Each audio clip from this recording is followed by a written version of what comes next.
Oggi siamo in comune per difendere l'istanza che riguarda la Fondazione Bevilacqua La Masa, che è un'istituzione autonoma del Comune di Venezia,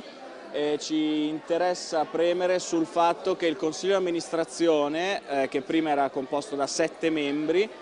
non venga trasformato in un triumviro di 3 nominati direttamente dal sindaco. Artisti in protesta in Consiglio Comunale contro la riforma della Fondazione Bevilacqua La Masa, voluta dal sindaco Brugnaro. Lo statuto va cambiato, ma nella direzione opposta a quella indicata dall'amministrazione, sostengono, sventolando immagini di Felicita Bevilacqua, dal cui lascito nacque la fondazione nel lontano 1899. Quello che noi chiediamo è che il presidente della Fondazione Bevilacqua La Masa sia un artista, che l'artista cominci a tornare ad avere un ruolo pubblico, una figura di importanza in questa istituzione. La signora Bevilacqua La Masa, quando ha lasciato il suo lascito molto importante,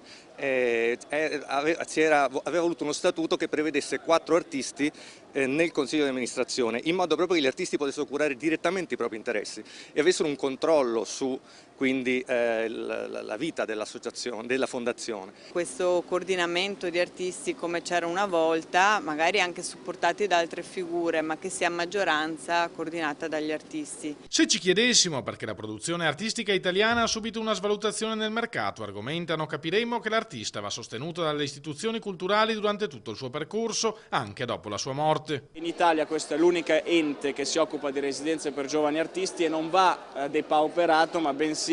aumentato, aiutato e supportato con più personale, più presenza a livello amministrativo e più attenzione a livello mediatico.